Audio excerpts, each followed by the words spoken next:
Hello everyone, and welcome to the 2026 State of Education for Orange Beach City Schools. We're excited to be with you today to talk about all the great happenings, occurrences from the 25-26 school year.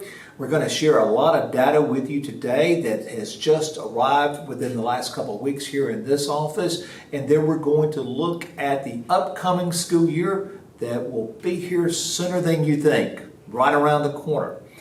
There are a few things that I'd like to share with you before we actually get into some of the data, and we will have guest speakers coming in periodically today to help me with this discussion, some principals and directors and so forth. But the first thing that I want you to know today that all of our data is unfiltered. It is as we receive it from the Alabama State Department of Education, College Board, and the ACT. Okay, so it's raw.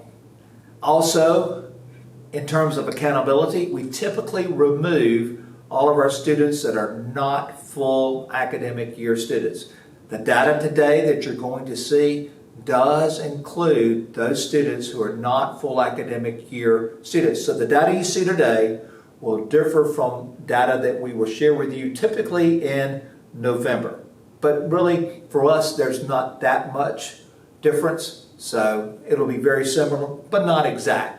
Also, the caveat here is a lot of this reporting is done in-house. It could have some errors, though we've had most of our data double, tripled checked here within the office, and our local schools have certainly helped us with that as well. The students that have transferred to us from private schools will also be in this data. Those students for a period of 3 years are typically left out of the accountability results that you might see in a few weeks. This data, again, is preliminary. And then as we look at ACAP data today, know that that information is embargoed. And that embargo typically is lifted the 1st of August. So you'll be receiving this, you're able to view this July the 29th. And so it may be a few days before you actually see state numbers. Our participation rate again this year was extremely high. The state requires us to have at least 95% participation rate, and we far exceed that. Some other key considerations today, I ask that you remember, like we talked last year, about the ACAP. The ACAP is a criterion reference test. It reflects what the teachers teach every day while students are in school. The ACT, on the other hand, is more of a norm reference test. That norm reference test does not reflect the course of study. The teachers are not necessarily teaching those standards in the classroom at that time. So they're two entirely different tests. So please don't compare ACAP to ACT, even though we talk in terms of proficiency with both of those. And the AP exam is really a criterion reference test as well. It does not figure into accountability, but we will be looking at that data later on today when we meet and talk with Mr. Shaw. Some other key considerations today. All students must take the ACT their junior year and ACAP in grades 2 through 8. Advanced placement courses are optional. They're chosen by the student. We're going to cover this important fact here in just a moment in regards to AP. All of our students that take AP courses must take the AP exam. That's not true in every school. They'll let the kids take the course but not require them to take the exam. We do require our students to take the exam. Schools have eligibility requirements for AP courses, such as a minimum GPA. That's some schools. Sometimes they require prerequisites to be taken. Often they may want teacher recommendations before they will even enroll a student in AP courses. Not the case in Orange Beach. If you would like to take the course, we let you take the course.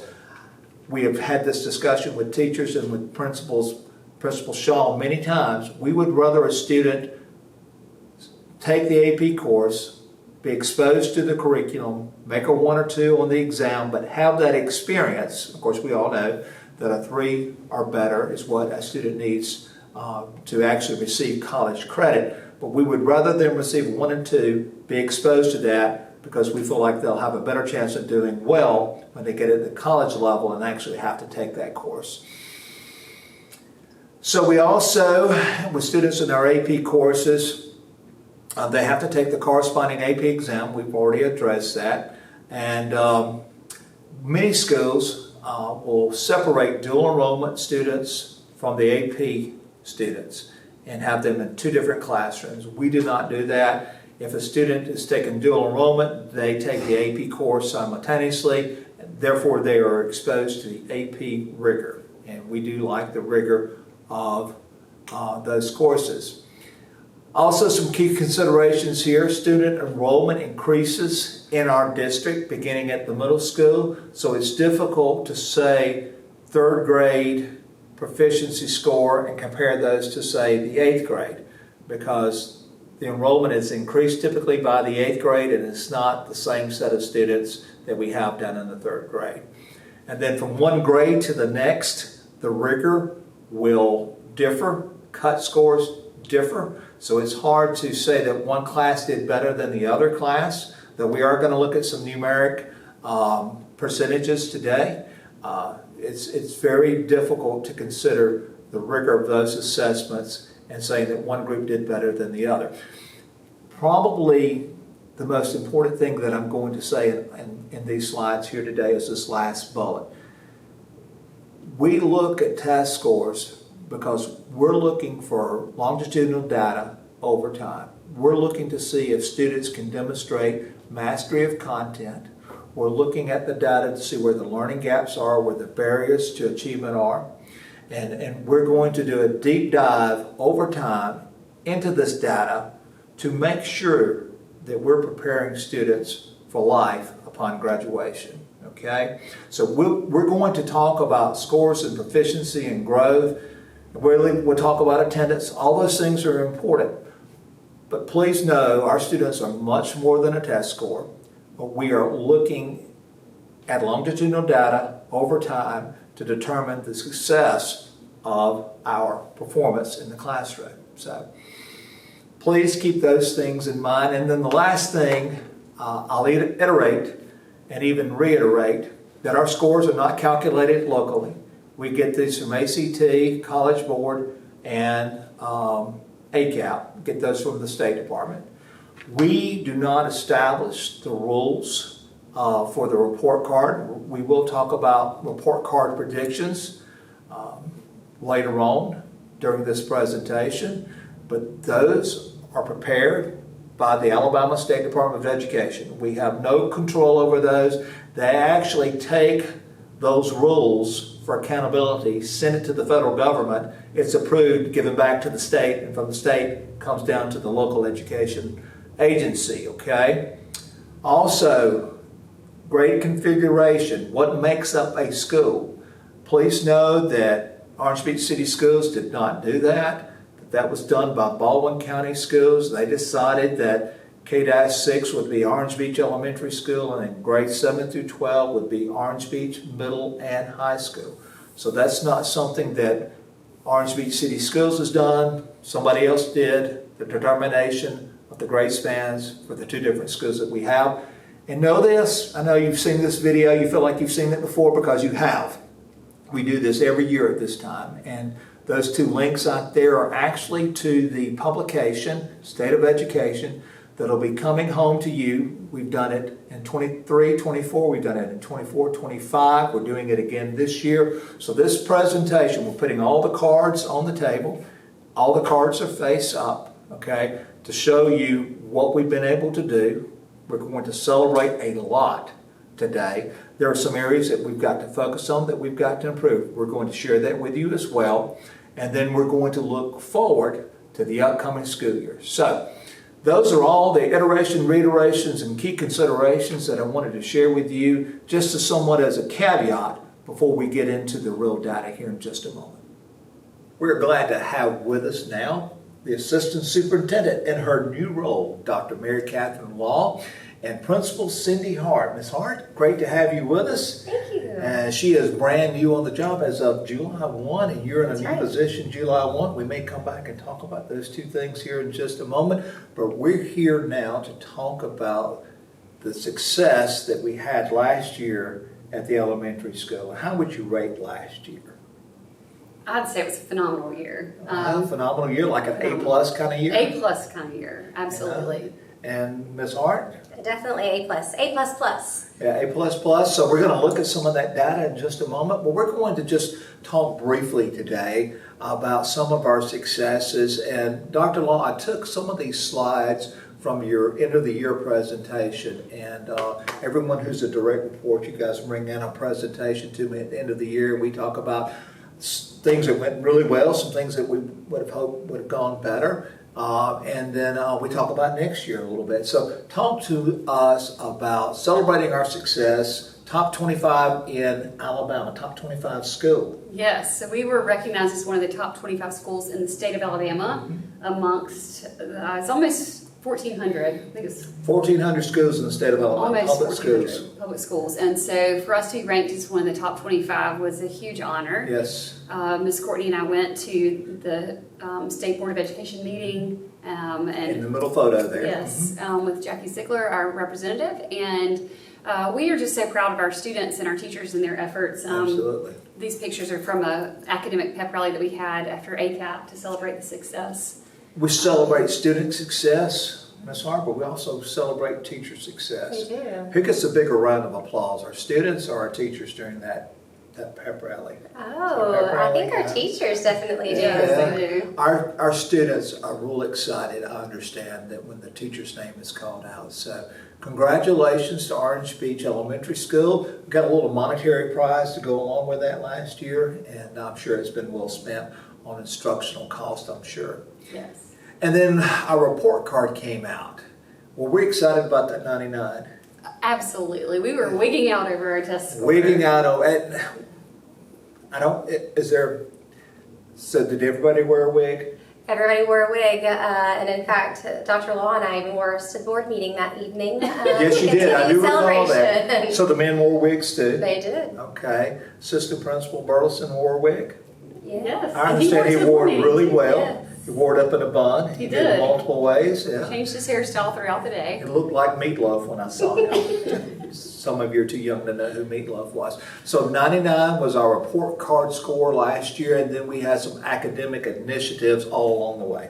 Yes, and there are several academic initiatives that we're really proud of. These photos kind of highlight just student engagement and the happiness that our children feel and experience while they're at school because of the learning opportunities we have. I think our kids really enjoy going to school. Absolutely. From the moment they step out, get outside of the car until the moment that they have to go home in the afternoons. And then generalists to experts, I love that phrase there. Tell us what you mean by that. Well, one of the things that we realized is that it's very hard for a teacher to teach every subject and to be an expert at every subject. So we found that the power of team teaching and departmentalization has been huge. We feel like it's had a direct correlation to those test scores, and our students' success is really something to be proud of because of that decision that we've made, and our teachers have embraced it. They actually don't want to go back to teaching every subject. They love the collaboration with having a partner teacher. We do a lot of vertical planning too for ours that are departmentalized. So. Absolutely. And Ms. Hart, on the right-hand side, Yes. that photo is one of my favorite events every year. Can you explain what we're doing there? Yeah, so fifth grade each year, students choose a famous American, and it's the Wax Museum. So they study and learn about that person, and then they present it for the families in our community each year. So that's Nola Cowan, and she was Little House on the Prairie. So let me just Sorry. plug Little House on the Yes. Prairie, Laura Ingalls Wilder. Okay. But it's out. I don't know if it's Netflix. I think it It is. is Netflix. I've watched it. It is very good.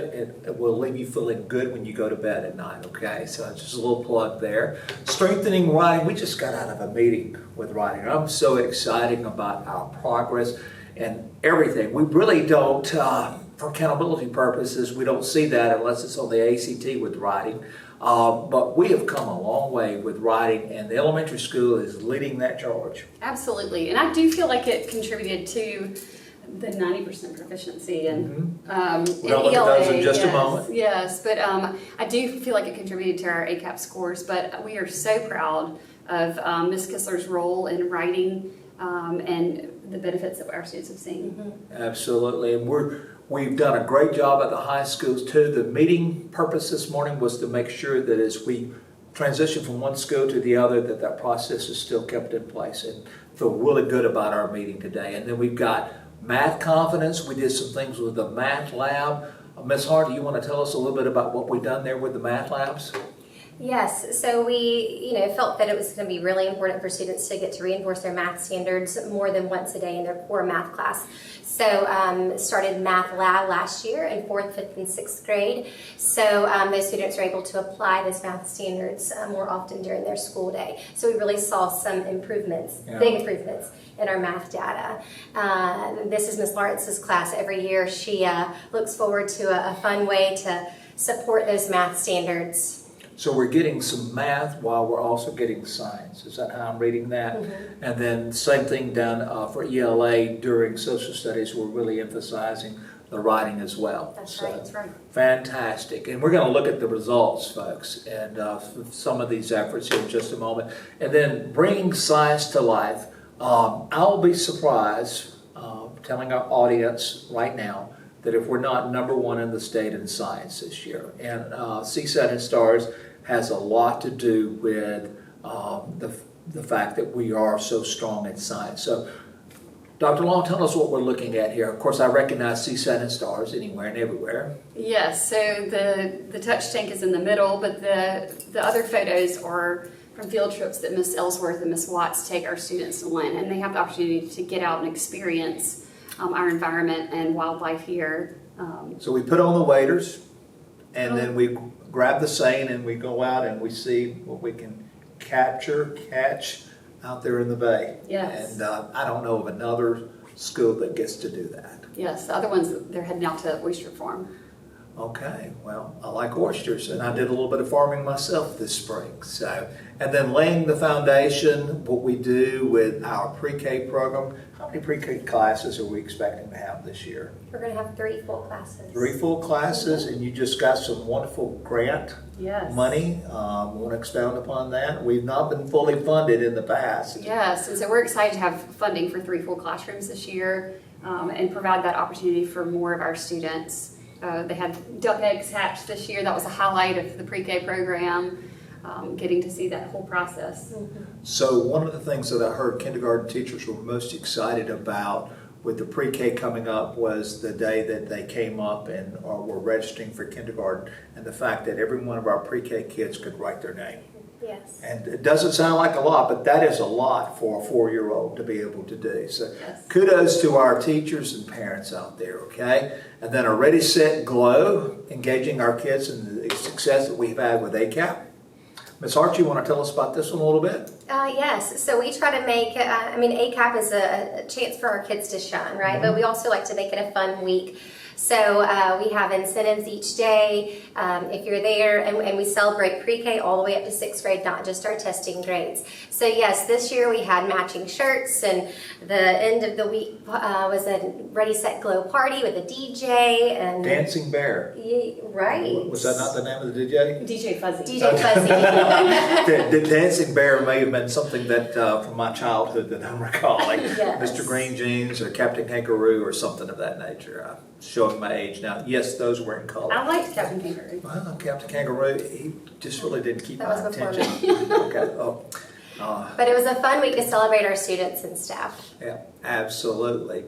And then our arts program, I'm just so excited about the Christmas program, the Veterans Day program, all the art that Miss Gabby James incorporates. Who will tell us, Dr. Long, tell us a little bit about Mako Melodies. Yeah, so Mako Melodies, this was our 2nd year of having a choir, and Ms. Kimberly Pugh led that this year, and allowed some opportunities that our students have never had before. They participated in a Young Voices Festival, and then they also went to All-State Choir and competed. They had a Wicked performance this spring that was amazing. From the cupcakes, everything had a theme. It was amazing. The Yellow Brick Road on the way to get to the stage. So And then just in general, I've already mentioned the Veterans Day program, Ms. Hart, and that's a very emotional program for me. We have a couple hundred that come back and attend that, and every child in our school participates in the Veterans Day program. You want to tell everybody how they do that? Yes, so we, every class prepares a song and they each get to sing. So they play the melodies for each branch of the Army, and those veterans that are with us stand and get recognized during that time while all of our students sing and celebrate them. It is very moving. And then Christmas Around the World this year was a very sophisticated program, so I call it, I don't really have a better word than that. It was not just your run-of-the-mill, nothing wrong with Jingle Bells, but it was far more advanced than that. And then our K-6 opportunities at the talent show. I didn't get to see that, but we had more than 40, and I understand they did an outstanding job. Yes, amazingly talented children in our school. And then a few more things about our arts program. We've got a great 6th grade band program. They always perform at our kindergarten Mardi Gras parade, and that's exciting. And then visual arts, we compete at the Shrimp Festival, and I took personally a couple of those pieces of art to the State Department this year, and locally we put a lot of our artwork on display. Anything else that you'd like to say about our band program or our visual arts program? I'm just excited that our students have these opportunities and get to do it weekly, Right. which is amazing. We call these our specials. Yes. The art program, CSAN and STARS, going to the library and doing some things in there. So we're very blessed and very fortunate that our students have an array of opportunities outside of reading, writing, and arithmetic. And then we have our own 3 teachers. We used to share. Yeah. Only had them every other week. Every other week, yes. So when we were Really? with Baldwin County, you had to share Oh, those okay. teachers. So that's been You guys didn't tell me Yeah. that walking in the door. You acted like they'd always been there. I'm kidding. We would keep them there. They're doing They are. doing a fantastic job. All right, so we get into data part, and you know I love some data, folks. And we're looking at average daily attendance. And I say this every year. Just think about any group, any organization, church, whatnot, where 95% of your people showed up on a daily basis. And that is incredible. When we look at our data, K-12, at a minimum, our students are coming 95% of the time, and some grade levels as much as 97. Leading the elementary school this year was our 4th grade with 96.7% average daily attendance. You guys do a wonderful job promoting this. Running the halls has been exciting for my granddaughter. I hope someday for my grandson as well. But it's just the simple things that kids enjoy celebrating that we do a great job. Anything that you want to add to the ADA information here? We're just proud that you can see that it's increased the average daily attendance over the past 3 years. So we're proud of that. Yeah, going back to 23-24, you would think 93, 94%, not bad, and it was not. 94.99 led the system back in 23-24. That's why it's colored blue, and 2nd grade would have been 2nd in that year. 1st grade would have been 3rd. But you see the absence of blue and green on the right-hand side. It's because those numbers have shifted to the middle school. So we're developing a culture here. And it's not that these other numbers are bad. It's just that the culture is, we understand the importance now of coming to school. Yes. And speaking of coming to school, chronic absenteeism is defined as any student that's missed more than 18 days of school. And we take you all the way back for historical data, back to 22-23, and we had some real concerns about coming to school. And you guys have done a phenomenal job every year, down in blue, 4.01%. Almost under that, 4%. I think we're looking at maybe 22 students school-wide, and we're looking to decrease that even more this coming school year. Absolutely. Any thoughts in regards to chronic absenteeism? I personally feel like this is something that you had a major impact on in our school system, and have set that expectation from the top, and it starts at the top. And so we're just really proud that our community, has listened to Understands us the and importance understands of the that. importance of it. Made it a priority. Yeah. Yes. We cannot educate students if you, the parents, don't give us that opportunity. So thank you so much for trusting us with that responsibility. And you're going to see on this next slide the benefits of coming to school, folks. That's right. I'm so excited about this. Look at the ELA from this past year. Now, this is raw data. Everything that we're showing you today is in this time of year. You know, we do this every year. We have some type of video. We send home a publication. You'll see this information again very soon. But look at ELA, 92%, second grade, 91%, might as well round that up, right? And if I'm going to round third grade, I got to round fourth grade, right? Right. Got to get it up to 93% and 95% in fifth grade. Our goal was, I'm going to show you on the next slide, 70%. When we first got here, we said, man, if we just get to 70%, what a great improvement. And the next thing you know, we do everything with purpose and intention here. We went to 80%. And now it's just the norm in grades 2 through 6 to be at 90% proficient. That's every student. Mm-hmm. Every student took the ACAP exam in your school. Am I Yes, correct? Correct. Yeah, that's fantastic. And listen, folks, math is not far behind. 88, 77, almost 91, 88, 81. We're going to soon see those numbers in the 90% range. Mm-hmm. And then science, the highest in the school district, 96.43% in fourth grade science. There's not a greater proficiency number out there in our district. And it was tight. You hang around and you see the high school after a while. It was a close race, folks. And 74.07% in sixth grade science. That's up, I want to say 10 points over last year or something. We're going to see that in just a moment. So, any comments? I've done all the talking here because I get so excited and I don't let anybody else talk. But Dr. Law, any thoughts in regards to this? I'm just so proud of the effort of our students and our teachers. It's a lot of work that goes into this, and so we're so proud of their achievement. Yep, very good. All right, let's take a look at the next slide. This is over time, going all the way back to 2022. That was even before second graders started taking the ACAP. And you can see we were down in the 60s, had a few 70s, had a 181 over there. But as you look at that data over time, when you see a 52 in 2022 in sixth grade math, and then you see it 81.5 practically. I mean, look at the increase over time in those areas, and look at the consistency that we're now performing. Our people do a phenomenal job. It's incredible. And parents, thank you so much for your support, and for our students. Couldn't do it without students. They're the ones getting it done. That's right. And they get pretty fired up about doing it. Ms. Hart, anything you'd like to say about anything jump off the page at you?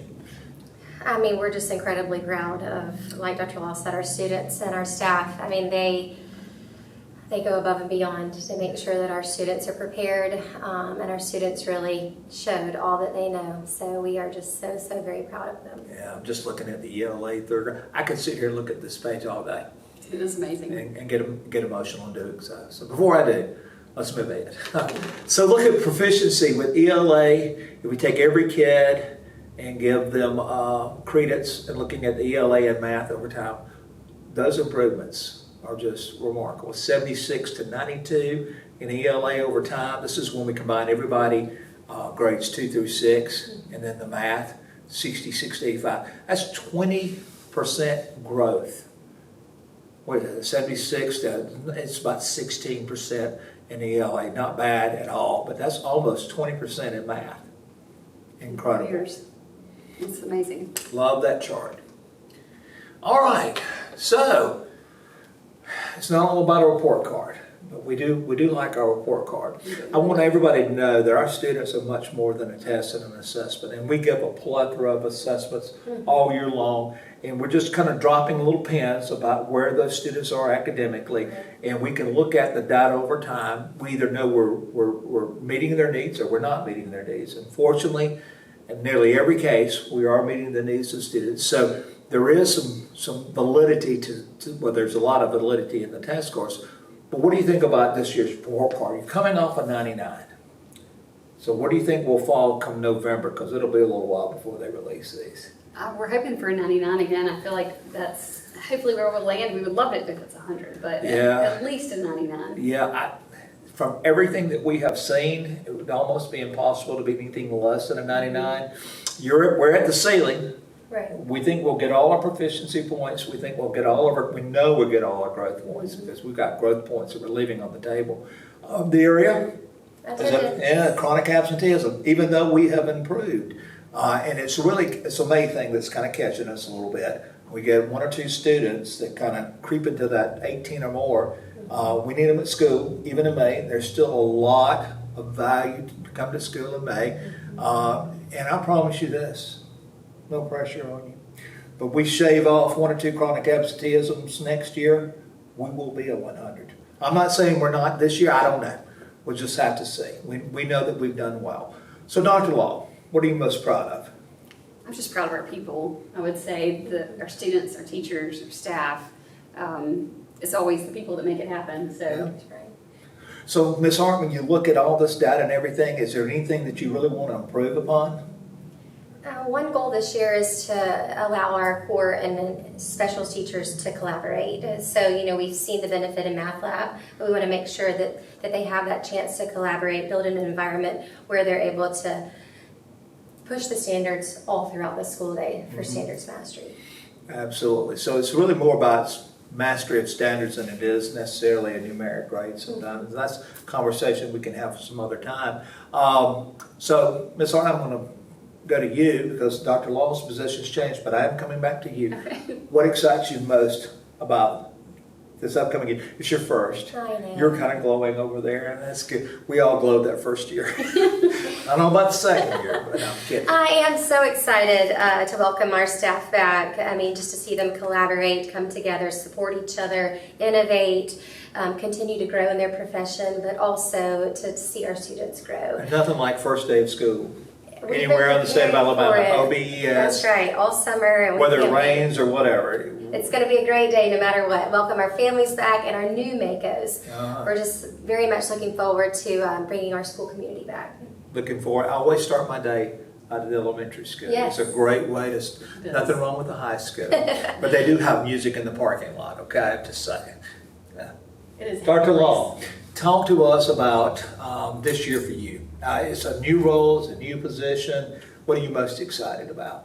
Just continuing to learn. I love to learn and grow just like the students, and so I've enjoyed every opportunity that I've had this summer to learn about the school system, I'm excited about onboarding our new teachers next week and supporting them and making sure they have what they need and the resources and all the support they can to be as successful as the rest of our team. Yeah. So one of our big hats that she is going to wear next year is that of teacher effectiveness, where you will work one-on-one with all of our brand new teachers and a couple of teachers that are in our schools now. We'll continue to develop all of our people, but in particular, you're going to work with a multitude of teachers next year, and we're excited about that. I'm looking forward to it. You'll do a great job. So folks, OBES, fantastic school year this past year. We're looking so forward to next year. We are joined now by Principal Mr. Chris Shaw, Principal of Orange Beach Middle and High School. Mr. Shaw, great to see you today, sir. Great to be here. We have a lot of wonderful data to talk about. Outstanding school year last year, 2025-26. One for the record book, sir. Most definitely, it was a great year, and I just give the credit to our teachers and our staff. They work so hard each and every day to provide that great experience for our students. We've had a riding PD here today, sir, and it's been phenomenal. Your folks did a great job today. Well, good. And so did the elementary school. Great. So we're going to get to academics in just a moment. We're going to talk about average daily attendance and all those wonderful things that go with it, AP, ACT, and ACAP. Last year we started with the arts when you and I worked through the slides here. This year we're going to start with athletics. And athletic director Shane Alexander presented this information at our last board meeting, and athletics really had a banner year.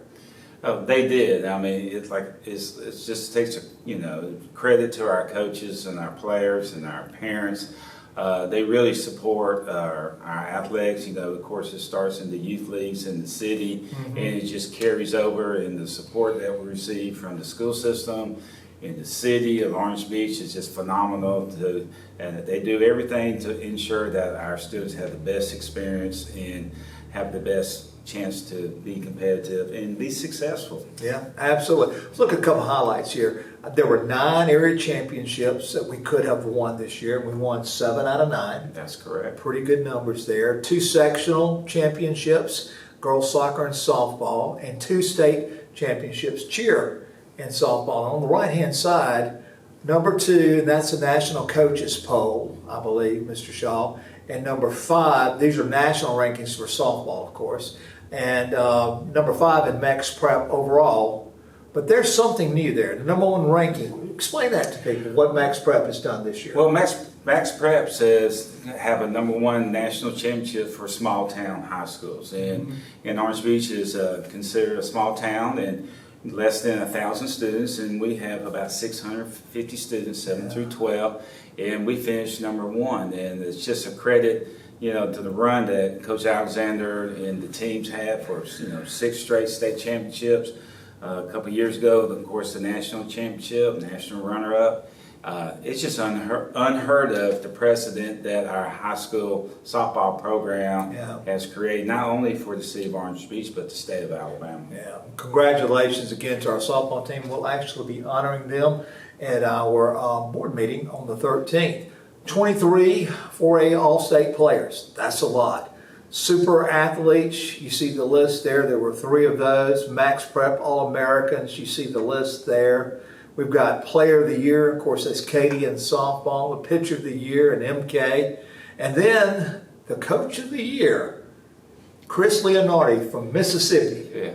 He is not from Mississippi. That's how he introduced himself at New Employee Orientation. He's from France. He's a Frenchman. I do believe that's correct. That's correct.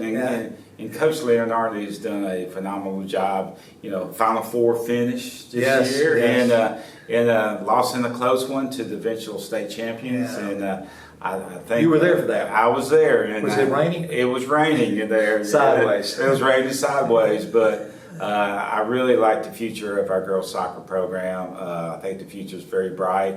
Have a lot of returning starters next year, and they really worked hard this summer. And Coach Leonardi and also our boys soccer coach, Coach Lambert, with the youth soccer camps. That's been a big success for us in this summer. We've had big summer camps, whether it's theater, soccer, you name it. It's been a big summer for our folks. And of course, we've got some participating right now in the North-South All-Stars this week in July. Congratulations to all of our student athletes. Phenomenal year. And then I had ask you to address at the last work session, actually it was during the board meeting, the number of co-curricular clubs and offerings that we have. How many are up there, Mr. Shaw? We have 17. Wow. And for a school our size to have 17 opportunities and associations and clubs, it's just phenomenal. And we just got a variety of things from, we go everywhere, of course, you know, our successful, you know, trap and skeet team, you know, they've been former state championship champions, finished second, I believe, this past year. And then we have, of course, you know, we got a fishing club, key club, esports. We even have a book club. You know, we have a book club where students come and actually read books and talk about that. So not off an iPad or a phone, they're real books. That's right. They read real books. So esports, brand new. Esports is it's brand new to Orange Beach, but it's one that First year for that, Alabama High School Athletic Association has recognized that, and of course, you know, it's just. In video games, you know, we got a lot of gamers around here, you know, and PlayStation and Xbox are very popular, but we do have an esports team. I would have liked to sponsor the fishing club, but somebody says you actually got to catch fish. Just saying, that might not have been a good one for me. So changing gears a little bit to the arts, and here we're talking about our 7 through 12, 8 through 12, 7 through 12, but 8 through 12 would be our marching band. I thought of all the groups that we've had some really outstanding years. I just kind of had to sit back and smile at this one. Mr. Shaw, we've gone from having our own 20 plus members in our band to marching somewhere between 50 and 80, depending on the year. And Mr. McCall and his staff do a wonderful job. 7th grade band was really strong. But one of my favorites was the first ever Sounds of the Island Band Festival. I thought that was phenomenal. It was great, and our band parents really, along with Mr. McCall, really planned a great event. It's really showcased not only our campus, our band program, and we had bands from all over the South, and of course we had the phenomenal Troy band. That's right, Sound of the South. Sound of the South, and they came down and they were very impressed, and right now, I think we're going to have more participants this coming year when we do it again, the second year of the festival. I look forward to both sides being full at the end of the evening. Yes. We packed one side, That's right. 2,000 people, but we're looking forward to packing that other side. The marching band festivals, we attended 2 band competitions, did extremely well, participated in all the normal stuff. And I want to scoot over here to the wind ensemble, superior ratings at the MPAs, and that was outstanding. Yeah, and these students not only are outstanding in the band, they're just outstanding students in the classroom, and they represent themselves very well, and just the dedication and how hard they work each and every day. So those superior ratings are very much well earned. Yes, they don't just play once every now and then. Mr. McCall has them playing year-round. I'm sure their correct. parents can attest to that. And then the band support, the Shark Shack, which you named. Miss Cherney here, she designed the Shark Shack sign. That's hard to say 3 times really fast. But they own that thing now, do they not? They do. It's almost an event when they come to the football games on Friday nights. It's almost a must to go to the Shark Shack and That's get right. all those wonderful Billy's food. Hot Dog, That's and Vinny's right. Pizza, That's and right. Culver's, Absolutely. and your Buffalo Rock products, and some of the ice cream type products that we've got there, just outstanding. They've earned enough and going to continue to earn enough. I think they're planning a trip to Hawaii, to Pearl Harbor, That's to correct. play down there in Hawaii, not this year, but next year. Right. We're looking at 2027 Okay. next year to go there. That's exciting. And then our arts program, Mr. Shaw, just phenomenal. Everything from our Tom Bauer competition to the Thespian Festival. And then Girls in the Boat was phenomenal. Suzical was great. We had Kevin Chamberlain from Broadway to come in and work with our students. Miss Grace Stanton and them have done a wonderful job. Talk about what they've done this summer.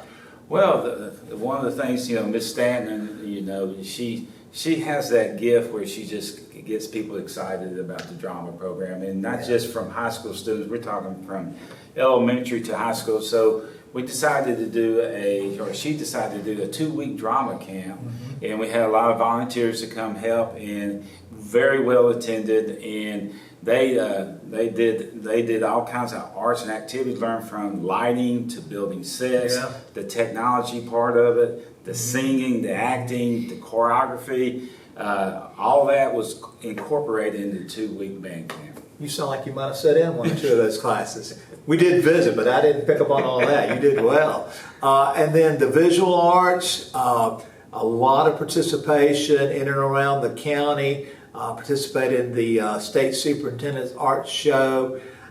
One of my favorite things is we ride around town with the fire hydrants that they painted for the nation's 250th birthday. Yeah, and that's just a partnership, with the City of Orange Beach and our art department, and Mr. Canova and his students really, getting the patriotic theme, and they went around town. So if you see a red, white, and blue, you just know that was painted by our art department here at Orange Beach Middle and High School. Yeah, thank you very much, and they do look fantastic. And please ignore that fire hydrant there that ChatGPT painted for me orange and blue, okay? But it does look pretty good. So we're going to transition now, Mr. Shaw, into some of our academic performances and so forth. State graduation rate for the class of 2026 was It was, from the state, it was 100%. Yeah. So the state recognizes we have a 100% graduation rate, and again, I give credit to our teachers, our guidance department. The thing is, we want our kids to be successful, whether they're going to go to a 4-year, 2-year college or go in the workforce. But every one of our students graduate, and it's really work in conjunction with our parents, teachers, counselors, and staff. And CCR rate, RI rate, credentialing rate, another 100%. That's now a graduation requirement. It is now. It's a graduate. A graduation requirement is the state. And from here on, it expects everyone to have a credential. Mm-hmm. And there's so many ways you can credential. You can do it from either taking an AP class and getting a qualifying score to a good ACT or work keys. There's so many different pathways to get that credential. And there's some career and technical education that you can enlist in the military. And most of our kids, I probably need to look back at the numbers. I would dare say probably have at least 2 credentials. I wouldn't be surprised if we don't have some students with maybe 3 or so, especially when you start stacking the ACT and AP and everything. They may have 4 or 5. I don't know. Correct. Student excellence, we've looked at some of that information. AP and ACT and school safety we're going to look at in just a moment. What has driven our growth? And we've had phenomenal growth this year. All of these things we have utilized to help our ACT score, but I want you to focus on this slide here just on the 30 plus club. What does that mean? These are students who made a 30 and over on the ACT. As you know, a perfect score is a 36. And we've had one of those. And we have, and I do anticipate us maybe get 1 or 2 this coming year. And so we had over 10 students have made at least a 30 plus over ACT, which is around, for a school our size, around 10% of our students are making a 30 plus on the ACT, and that's just phenomenal, and very proud of them. And I think as we continue to work with those things that we mentioned on that slide there, that number is just simply going to increase. We've done a lot with middle school. iReady is now a real thing that we're doing beginning of the year, middle of the year, and end of the year assessments. You did a lot of targeted intervention, and we're going to do even more. We've got a relationship there with Kids First. They brought a lot to the table. And then your ACAP games and kickoff, I think, was a huge hit amongst our student body.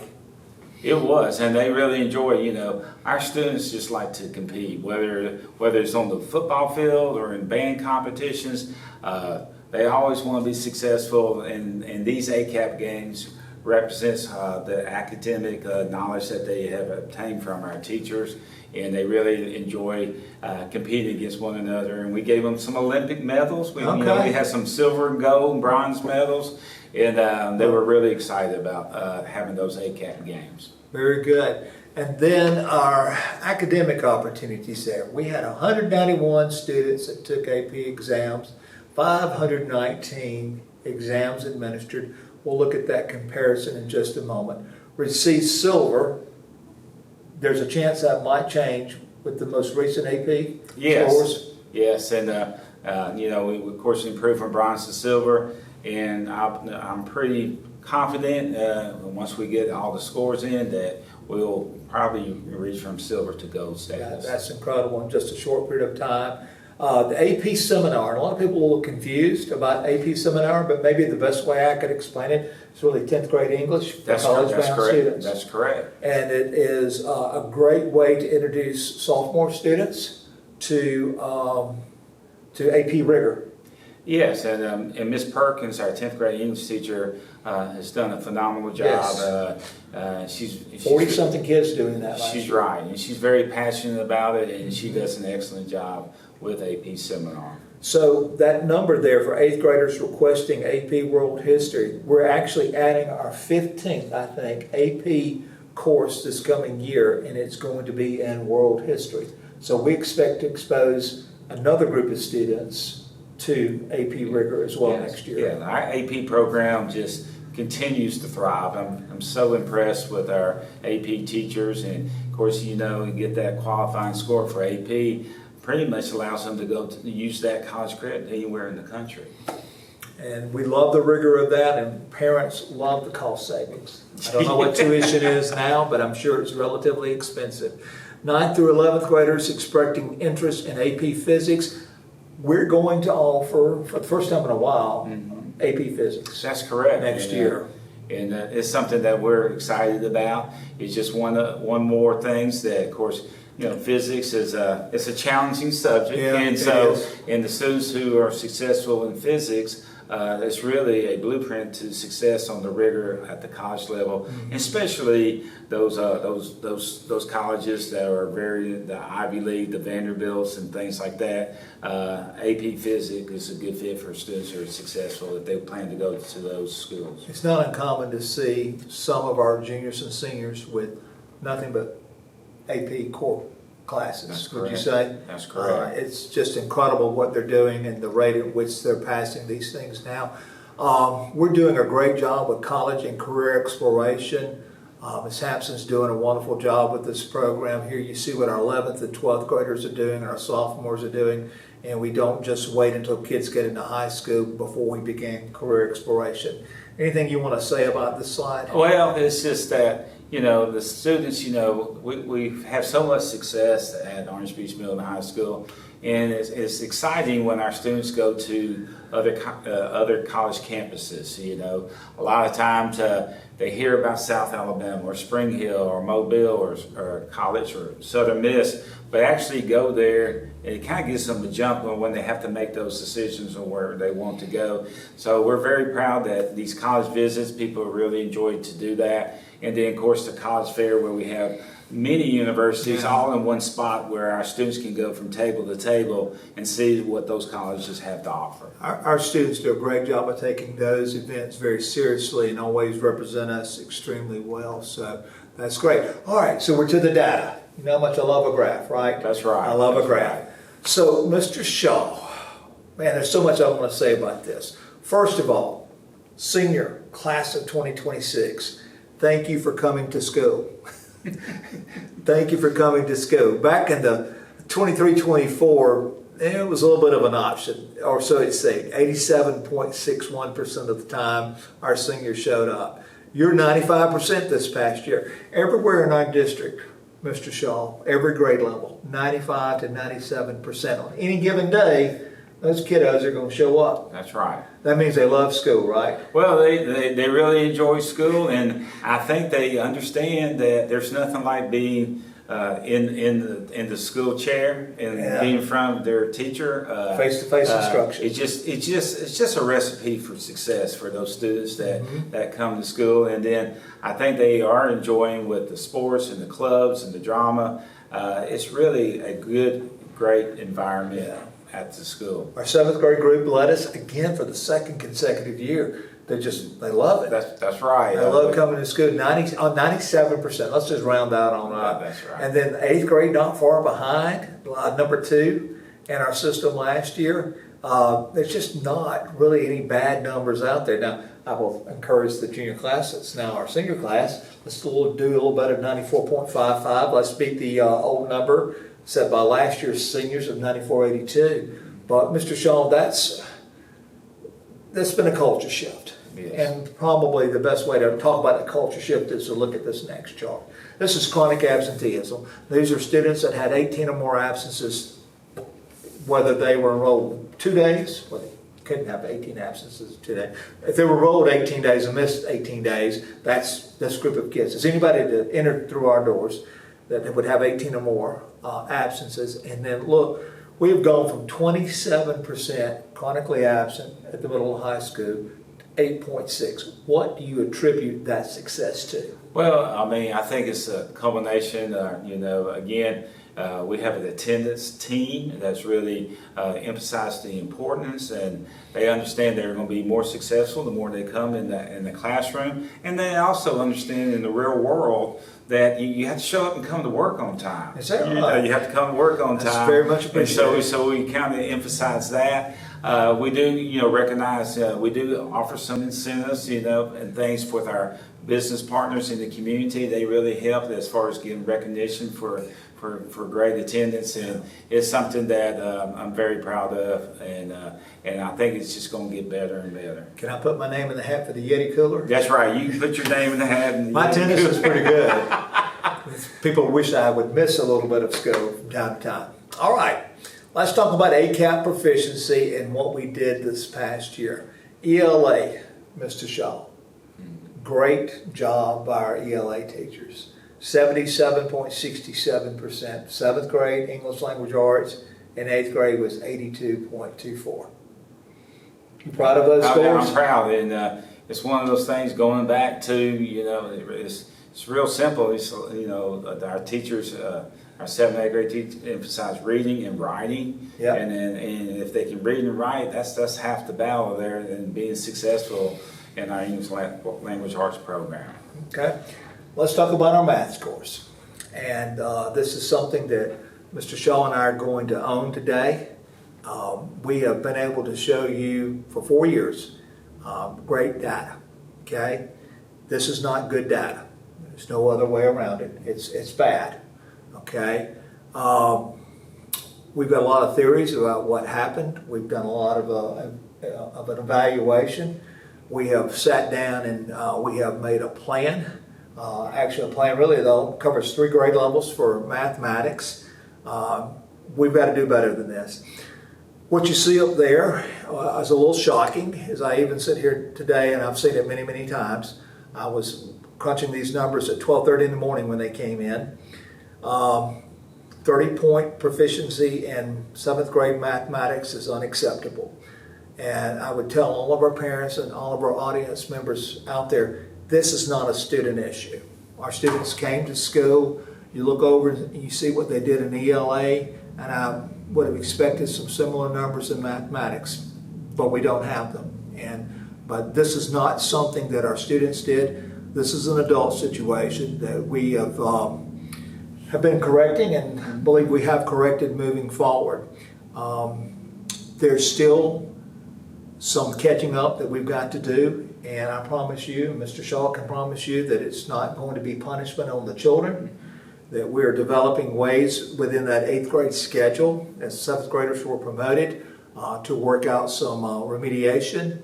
And even at the 8th grade level, as those 8th graders move into the 9th grade, 52% proficiency is not a number that we're accustomed to making and having, and we'll show you that in just a moment.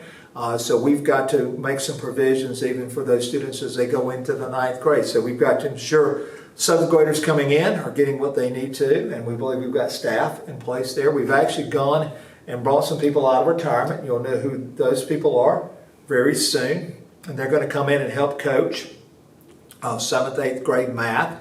And then we've got to do some work in 8th and 9th grade. Anything you want to say about the math score? No, math is just universal. It's a tough subject, but the thing I feel looking into this year, I think we've got a great plan. I think with the help and the combination with our admin team and central office and Kids First, it's all hands on deck, and so I can pretty much guarantee that those scores will improve dramatically this coming year. Yeah, I said this in my caveat, my iteration and reiteration. It's not just about a score. Those scores reflect learning that either took place or did not take place. And mastery of content, as we say in educational terms. And this is not the only piece of data that we have that supports the fact that we didn't get it done in 7th grade math last year. And so it's really about what our students know, and it's not about the score. But I can assure you that one reflects the other, and that we're going to fix this. Looking at our science was phenomenal. 95.37. Oh, Miss Neal does a phenomenal job. Arguably, she's probably one of the best 8th grade science teachers in the state. Yeah. And so she loves what she does. She loves her students. And if you ever seen her teach, her classes are amazing. They're amazing. They're not boring at all. And listen, on either side of her in our science department, we just have a great science department. Ms. Leah Tucker and all the other science teachers over there do a phenomenal job. Our sixth grade science has improved a lot. That's a great score, but we've already established the fact that fourth grade science was a point higher. Well, great. Well, You love the competition. don't you? or the future's bright, you know. Tell us hard to bring it on, right? That's right. That's All it. right. So here's our proficiency over time, and as you look at the ELA, you can see that it's been holding strong now for a couple of years in both 7th grade and 8th grade. You can see again where we're not accustomed to the scores that we had this year in 7th grade mathematics, nor in 8th grade mathematics. And again, we've come a long way in science, from 58% proficiency to 95% proficiency. Yes, I mean, and the phenomenal thing, there's no big difference maker, and then is that teacher in the classroom. Yeah, that's you got to have great people in every classroom. That's right. And we do, and we're going to continue to work with our folks and provide them the resources that they need to be successful. We have talked about this, and we have talked about this, and we talked about this. Great job. Yeah, this is a phenomenal job. I mean, for us to increase our ACT 3 straight years, and a lot of people don't know it, but there was a new version of the ACT this year, and Kids say it's pretty hard. It was pretty hard, but our kids to increase over a point in 1 year, 1.1 is phenomenal. And the ACT. I take our scores against any scores in the state of Alabama, and so it's just phenomenal. The teachers bought in; they really worked very hard, and I want our teachers to receive credit, and then our students really bought in, and because they bought in, this junior class, there's going to be a special event coming up when they come back to school. Yeah, did a little water park. Then we're going to go to the water park. You know, Second day of school. That's right. We set a goal if they increase over a point, and we had charts and everything, and then they rose to the challenge and they did great. And as a reward, they were going to OWA and our partnership with them. But it's very much deserved, and I think it's going to really kick off our juniors this year.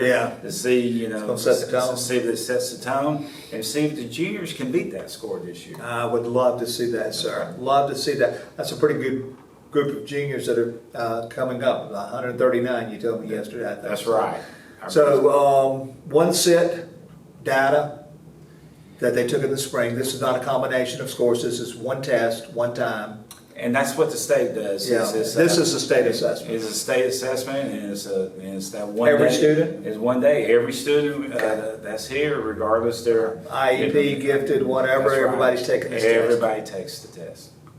And then the junior snapshot, I show this, Mr. Shaw, briefly. Let's talk about the percent proficiency. Now, you remember the caveats and considerations that I gave you. Don't compare this to ACAP because they're two different tests. One's nationally normed, the other one's criterion for reference.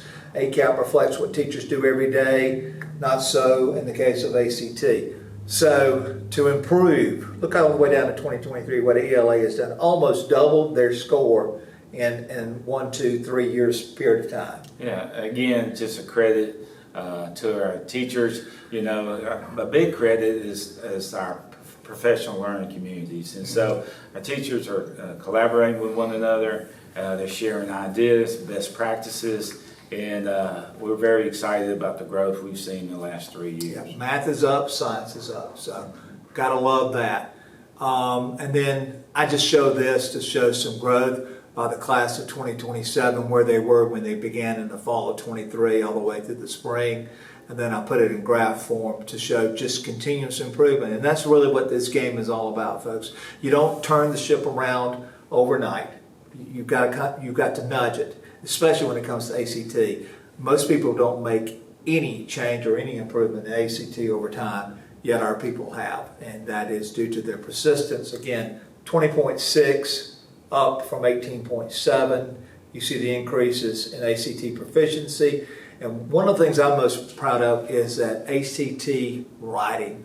We made incredible leaps this year in writing, and from 5.81 to 7.08 on a 12-point scale. So that helped our ELA scores tremendously. AP exams. Wow, we have tripled the number of students, Mr. Shaw, taking the AP exam. And then look what we've done with scores, 3 or more. 3 or more means you get college credit. You've established that. And then look what we've done, almost 5 times the number of exams taken. Yeah. Now listen, I've been telling people this, but I want to hear it from you. Do we call our students with AP? Is there a written examination or some recommendation? No. If I want to take AP, can I take AP? You can take AP. You don't want me taking AP. But the great thing about it exposes them to the rigor.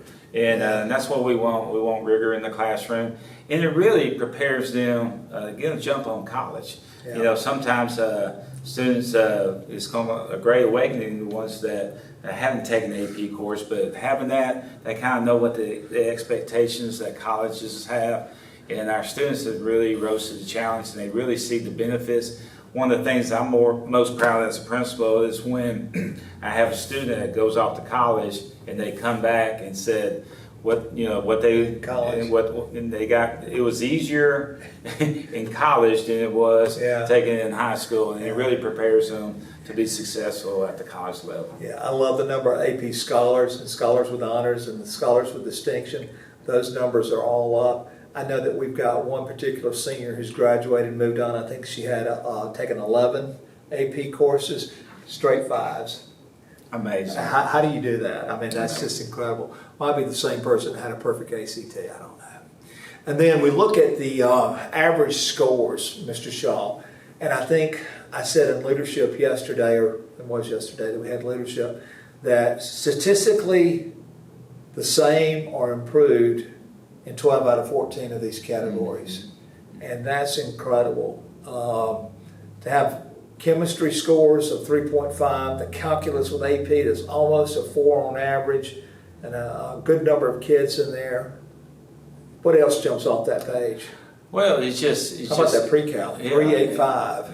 That is, and just like, again, credit to our teachers, and just that we just keep on rising to the occasion, and very proud. And also, you know, our English language and literature, they're making big strides, and then chemistry. You know, chemistry is not that easy, and so 3.50. and when they can get that qualifying score in chemistry, and Ms. Satullo does an outstanding job.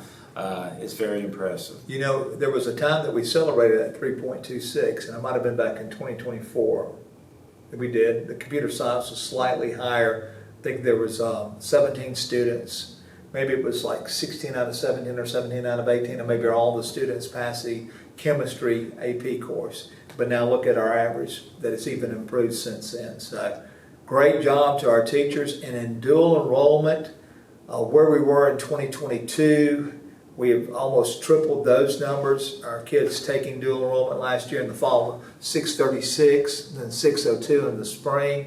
And then look at the number of credit hours attaining. So if you put in AP and you put in dual enrollment, we have people that are really graduating. We've had at least one, I think, or 2 or 3 this past year. Now I think about it, maybe 2 or 3 that graduated with an associate's degree, same time they graduated from high school. It's not uncommon. Yeah, it's great, and working with Coastal Alabama is just phenomenal. They offer so many different courses that our students are interested in, and our partnership with them is great. We've already mentioned our graduation and credentialing results, how those things continue to go up. Now these are federal rates on this slide. So you see that there's a little bit of difference between the grad rate that we showed on the previous slide, which was state, and the federal is 99. Still a great number. All the accolades, the chronic absenteeism, your office staff continues to do a great job, as well as the rest of your faculty and staff. We feel like we've got a pretty good management system going with the master schedule. Nobody else that I know of, Mr. Shaw, do the counselors to meet individually with parents and with students like we do. Oh yeah, That's just incredible. And the parents, I know, are appreciative, and you know, a lot of questions are answered. It really puts the parents at ease, and of course we invite our parents to all those counseling sessions, and but have a face-to-face where I think that's an advantage of a school our size compared to these larger high schools, other places in Alabama. AG award 2 years in a row. Yes, I mean, that's I really phenomenal. didn't think we'd get it 2 years. Not that we weren't doing a good job, but just like they're not going to give it to us twice. Well, it's just It is what it is, right? And Mr. Cook, our safety coordinator, does a great Yeah. job along with our Orange Beach SROs and the police department. And I feel like our school is the safest place to be in Orange Beach. Yes, sir. Love it. Do a great job. So our focus moving forward, we've already mentioned 7th and 8th grade math. We've added some 9th grade math to that as well. I know you're looking forward to the MTSS process this year and intervention with ELA and with mathematics, and continuing working on ACT prep, which we'll talk about again in just a moment. Career and technical education, we're getting that one off the ground a little bit. And it's getting better, better and better. With our culinary arts and then of course our video broadcasting department, and Mr. Feckle's done a great job. What they do on Friday nights and Health, occupation, business, marketing. That's right. And then we got medical detectives, Miss Kleckler, our health science. Yeah. She's doing a phenomenal job with that, and so really excited about the future of our career tech program. But we're going to continue to hone that. And ACT, AP, and dual enrollment, and of course, nothing better than a safe school environment. None of that takes place if we don't have a safe learning environment. So report card moving forward, what do you think about it? The thing is it's not easy. I think we sometimes take for granted, but I'm very proud that, we're going to be an A school 3 years in a row, and that's something that I'm very proud of, and that's a credit to everyone. And I do think I'm very excited about some of our new teachers we're bringing on board. I think that it'll shore up some of our weaknesses that we discussed earlier. So I'm looking forward to that. So I think our report card is going to be at this time next year is going to be really, really good. Yeah, I think so too. And we didn't have good scores in 7th grade math, but we had much improved scores in ACT, so they may offset one another a little bit. So we're going to put it all together this year, though. That's right. That's right. And then last year, most proud of? I would probably say our AP program, our advanced placement program. It's such a high bar. What's the expectation of our students and teachers, and for them to improve those scores, it's a credit to our teachers and their dedication to our students. Absolutely. And what are you most focused on improving? Just get better. It's one of those things where, you always, it's math and English, and one of those things. So, of course, we're focused on, like we said before, on middle school math, but another things is just getting better and, give those students more opportunities to be successful, and then also, improving our clubs and organizations where they're getting stronger. The participation in those clubs are getting bigger. I'd like to see that. And then one of the things is just create that camaraderie between our teachers, staff, and the community. Yeah. And I think that's just going to get better and better. Relationships, everything we touch, we want to improve. Very good. And what are you most excited about? I think it's just excited about is just that the opportunities, that's sort of our theme, is that, everyone has an opportunity. And I think our opportunities that we offer in band, in our sports programs, and academics is only going to get better. And I think our kids are kind of clicking. Is one of those things where as we are settling in as a school system and as Orange Beach Middle and High School are getting closer and closer to that 10-year, mark, Yeah. and establishing those foundations. And I think those foundations are taking root as far as growth and just improving. And I think this will be the best school year yet. Yeah, I agree. I ask you sometimes at the end of the day, how was your day? And you say, oh, it's just a normal day. I'm looking forward to just a normal year at the high school. No ribbon cuttings, just doing the things that we do and doing them extremely well. Well, Mr. Shaw, thank you for being with us today. Great job working with our middle and high school, and just looking so forward to next year. Thank you very much. Thank you. Now joining us is Ms. Kylie Burleson. Mr. Burleson, welcome onto the set today. So happy to have you. Ms. Burleson wears many hats in our school district, special education, gifted services, testing, federal programs, just to name a few of those hats. She does a fantastic job. Ms. Burleson, we're going to begin with you today by talking about special services. So Yes. let's look at our special services. Can you tell us a little bit about what you provide for our district in regards to special services? Yes, absolutely. Special services includes special education, gifted, Section 504, all of the eligibility, the processes that come under those umbrellas. Each one of those has its own separate process? Absolutely, and each one has their own plan. Okay. So all of them are legal documents. Mm-hmm. So there's extensive documentation involved in all of those, Mm-hmm. and a bunch of individual needs that we are addressing in each one of those plans. Wow. How many individual plans would we have if we combined special education with gifted with 504s? Oh goodness, we'd be looking at a few hundred. Yeah, not quite System-wide. 500 grounds, but probably 400. So Yes. roughly 1/3 of our kids, I think we could argue, probably have some sort of individual plan. I would agree with that. Yeah, absolutely. Well, Yes. you've got a few highlights here. Do you want to talk about some of those highlights of special services this year? Absolutely. I'm very proud of where we are with our special services as a whole. Part of my role is to ensure that our special services are provided in compliance with federal and state law.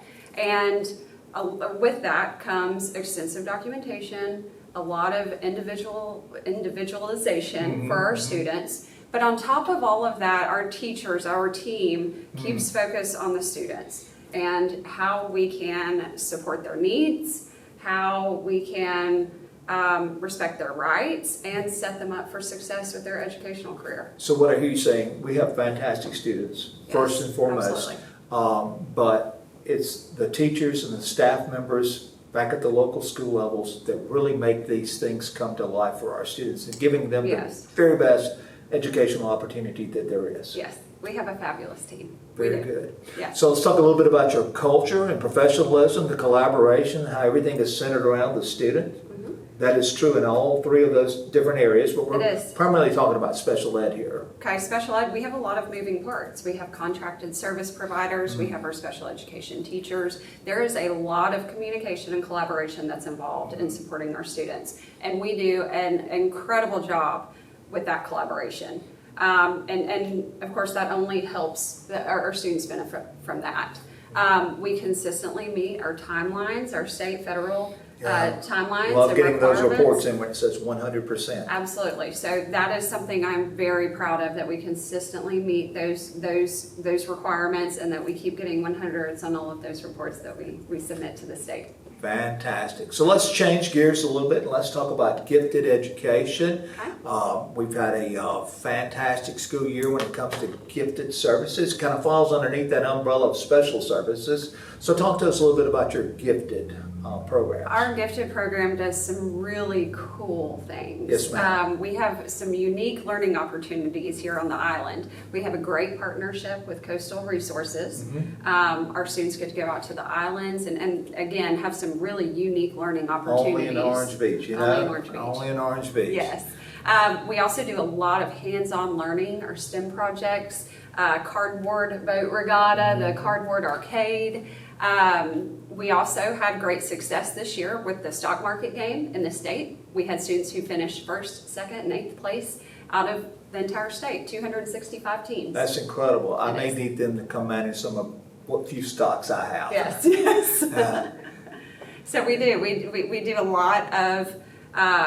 We've had some grant funds in previous years, and we've invested in drones, cameras, and we're actually looking at purchasing some underwater robots. I would love to see those underwater robots at work. Maybe they can find out the hot spots for fishing around here, okay? Some more gifted information here. I think you've got some chess tournament winners. Our chess tournament winners at the elementary school, grades 3 through 6, competed in the chess tournament. It was just it was a school, local school event, and our kids blew it out of the water. It was a great way for them to practice those problem-solving skills and strategic thinking skills. Yeah, I will not challenge them to maybe checkers, but They not can teach me a chess, lot. okay? And some more activities? Yes, Ms. Reeves does an incredible job with this program. I really, really loved this this opportunity that the Gifted program took advantage of. She organized a coastal cleanup at Alabama Point in September. But what I think is so cool is that our students gave up part of their weekend and their families got involved in this project, and they gathered over 30 bags of trash off of our beach. Wow. Yes, it's just a great way to give back to our community and take care of our island. I would not think there would have been that much trash, Yes, it's a but lot 30 of trash. bags is quite a bit. Yes. And some of my favorite activities, I love what we do with, there is some cardboard underneath that duct tape, but Yes. what we do with cardboard is incredible. It is.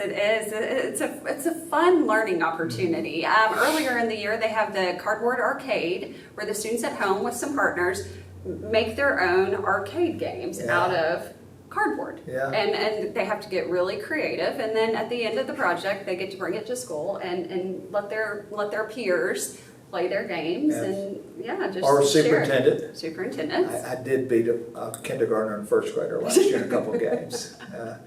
Also, the cardboard, the boat regatta. We Uh-huh. take it to Bear Point every year, and the kids actually put their boats in the water and test it out to see if they will sink or That is a float. huge hit. A couple It is. hundred people show up for that annually. Yes, you have kids that are getting their costumes and Uh-huh. themes, and yes, you have a lot of people there to watch that event. And then our gifted education program, some of the data there. Let's talk about that, please. Okay, so last year we moved forward with 38 referrals Yeah. for gifted education. And system-wide, from 3 through 12, we have 203 students who have been identified as gifted learners. Okay? We serve our students in different ways. At the elementary level, it's pull-out services. Secondary, we serve them through a STEM class, through AP classes and different learning Dual opportunities. enrollment and so forth. Yes, Mhm. yes. We were awarded almost $20,000 last year in gifted grant funds. We appreciate every one of those pennies. Yes, we do. And we have used those funds for some excellent learning resources and opportunities that we will benefit from for years to come. Excellent. And then special services, special education, some comments there? Absolutely. I have great respect for our special education team. You have a variety of different needs that we address on a daily basis, and our team just does a bang-up job. Last year, we did host the 4th annual Special Olympics. The best ever. It was great. Our friends do a great job, but Yes. that was really, really cool last year. It was extra special for us being able to host it in our new athletic facility. Yes, absolutely. Being able to show each event on the Jumbotron while in action was really cool. And I know the kids had fun with that. Absolutely. And it was easier to keep up with. Yes. Didn't have to quite walk so far to Yes. watch the Jumbotron. Yes, it was a special day. We also have done a fabulous job, like I mentioned earlier, on consistently meeting those timelines and federal requirements on the paperwork side of things. So yes, we absolutely love our kids on a daily basis, and we meet their needs and just set them up for success. But the kind of behind the scene things, they're doing a fabulous job of that as well. Absolutely. And a few photos from our Special Olympics. I think this. Yes. Again, it was just a very special day. We appreciate our partnership with Gulf Shores City Schools, and we have about 75 athletes each year, and this year was just an incredibly special day. It's a great way for the island communities to come together. Yes, it is. It is. So again, we've reached 100% consistently on all of our reports since becoming a school system. Early intervention to preschool. Yes, our EI to preschool kiddos. All of our students were referred within timeline.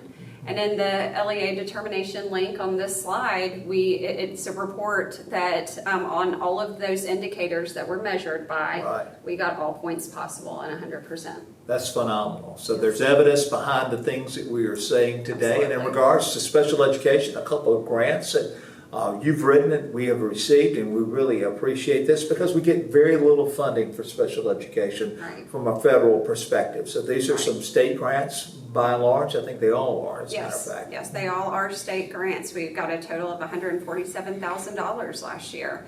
And we've used that to help pay for different needs that we have within the special education department. And you mentioned some of those needs. On the right-hand side there, you've got all the specialty type services that we Correct. contract out for. And so we do have students with a diverse set of needs. And Right. we are meeting those needs to visually impaired, deaf and hard of hearing, physical therapy, OT, and our school psychologist / psychometrist to help us with that testing. That's right. Fantastic. And then 504s. For Section 504, our plans, we have streamlined a process.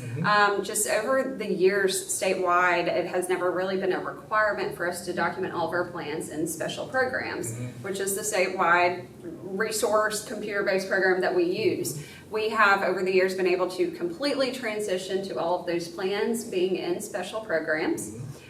We have streamlined our process on referrals and eligibility, the paperwork process. And I'm just really, I'm proud of how far we've come with Section 504. And that's not just a handful of students, we won't say exactly how many, but we're talking about several dozen actually in this case. So, in regards to special services, gifted education, special needs, 504 plans, and so forth, what are some of the things that you're most happy about this past year? Well, I'm proud of how we serve all of our students. And as you mentioned, we have very diverse, varying needs system-wide, and we take the opportunity to really, truly address every single one of those needs. I'm very proud of that. I'm proud of consistently getting 100s on our reports. And I'm really proud of Special Olympics. Yeah. It's an honor to host an event like that, Absolutely. and it was just a great day. So we'll go to Gulf Shores, but in 2 years we'll bring it back to Orange Beach. Right. As far as improvement and so forth, you mentioned the diversity of students and special needs. Do you see that increasing, or is it leveling out somewhat, or? I think. And I know it kind of runs in cycles a little bit. It does. It does. It runs in cycles a little bit, and I could see it continuing to grow. And on our end, we will continue to learn. And as you know, as trends and new diagnoses come out, things like that, it's our responsibility to keep growing with it and is. learning. I love the word responsibility there. So anything in particular that you're focused on improving for next year? I think it's just important for us to keep on keeping on. I think we're on a very good path, and I think it's important for us to keep focused and stay true to ourselves and keep putting our students first and loving them and doing things the right way. We do a better job of loving students, children, than any other system I've ever been a part of. And what are you most excited about for the upcoming year? Oh gosh, all of the different opportunities that we have. It's exciting to see our gifted program, 504s, new things that we're able to provide our students, and learning as special services evolves. So that's always, it's interesting, and it's neat to see how we can help our kids. Absolutely. So as educators, we love to teach, but we also learn to love and learn as well. So excited about the next year. Thank you, Ms. Burleson, for all that you do and for all that our teachers and staff members do for our students. We're looking forward to another great, fantastic year. I am. Thank you. Thank you. We're joined by Mr. Matt Gray, who is our Chief School Financial Officer. Mr. Gray, I also refer to him as the Money Man. I am. Money Man you are, sir. We're so proud of you. We're going to talk about finances today. And we think we've had a really good 4 years, financially speaking. And we're going to talk to the audience today about our stability, sir. Absolutely. And our operational excellence, like the title there. So tell us a little bit about our stability as we look at it today from 23 to present day, which would be that orange out to the right. Year-to-date 2026. All right, Mr. Gray, let's talk about the opinion. We've got a couple unmodified opinions out there. So what do those mean to the general public? Yeah, so since 2023, we've been able to maintain unmodified audit opinions. And an unmodified audit opinion is the best opinion that you could get in an audit. It is what you want. Basically says your financial statements are materially stated just as they should be. So that is something that we take pride in each and every year. We have not had any audit findings, which is great. Fantastic, absolutely. For a brand new school system especially. Yes, sir. And for especially the way in which we're funded. And we don't have one yet for this fiscal year. We don't. It will. We won't close this fiscal year until September 30th. So our fiscal year does not end with the calendar year. September 30th is so our that end. audit opinion won't be released till probably February or March of next year. Good. And we're trusting that we'll have another unmodified opinion. And then we've got some internal controls. In our first year, there was a significant deficiency, but there's a good explanation for that. And then there's been no deficiency since. You want to tell us about that significant deficiency? Sure. So a significant deficiency doesn't necessarily say you have an issue with your internal controls. It is not a material weakness, so it's kind of that first level of you could potentially have an issue with internal controls. And what that really relates to is that early on in our school system, our staffing was just minimal. So we had a bit of an issue with segregation of duties because really I was the only person in the finance office, that central office at that time, so some of the duties overlap. But we have since gone back with staffing changes, and we've been able to shuffle some responsibility around. So we were able to have that significant deficiency removed in the 24 and 25 audit. So everything financially now is checked with two different sets of eyes, two different people. And early on, we were just beginning. Yes. And we appreciate what you have done early on, but you were the only one early on. So. And then we've got months in reserve, and very, very happy with what we've been able to do as far as putting money back. So what is a month in reserve? Really, what this number says is if today we did not bring in any more revenue receipts, how long could we operate before we ran out of funds? Okay, so it's kind of like what it costs us to operate each month? Yes, sir. Okay. So since 2023, we were able to go from just over 2 months to year-to-date 6, which would have been the end of March. So this is a couple of months behind now, but just over 8 months, which is significant growth. Wow. And given how young our system is, I think is a really good testament to putting together a good budget and managing to that budget. So I've been superintendent in 2 other school systems and never had 8 months in reserve the entire time. And I don't know, one of those school systems was well over 100 years old. So that's phenomenal. And to go from 2 to 8, maybe we'll end up at 9 this year. What does 8 months mean? What does that mean that we have in the bank today? To me, when we say we have 8 months in reserve, what that says is we could pay our payroll, benefit, personnel expenses for an entire year. Okay. That's good. That is good. We'll have to work in the dark, but that's good, right? That's right. That's about, would you say that's about $16 million plus? Roughly $16 million. Very good, very good. So we have been very good stewards of what's been given to us. And what's been given to us is very unusual because we do not receive any foundation funds. I think on average, every other school system's operating cost is about 62% come from the foundation program. We get 0. We're very appreciative of everything we get. Ad valorem taxes, sales taxes, 2/3 of our operating costs follow the students and come directly from our people to the state, down to Baldwin County, and then back down to us. And then our city gives us the lodging tax, which is about $8.6 million. And we're very appreciative of all those contributions. So that really makes up our operating budget. Yes. For our school system. And then we've got some operational excellence. We started to take this one out, but we left this bit of the slide in here because I think this is important for our employees to see and understand. It is. When we think of the operational excellence side of things, we really want to think about how can we serve, and I'll say our employees today, but I think in general it's probably more of a stakeholder number. I mean, in this bucket you would probably consider transportation and child nutrition and other things of that nature. But what it shows is, can you go back and look at your processes? Can you improve your processes? Can you improve your communication and therefore improve the accuracy of what you do? And I would say that the form that this data comes from may not capture every single payroll inquiry that happens, okay? But have we improved from 2023 until today? We have. Tremendously. Yes, sir. Gone from 6 down to 1. So that's, Mr. Gray, I don't understand why my sick leave days are not what they're supposed to be, or my gross doesn't look like what it needs to be. Did I get my master's salary this month, or is that going to be something I pick up next? So that's really what those are, inquiries about how you're paying your employees. And right now, to date, I think this school year we will employ 170 people. Roughly, yeah.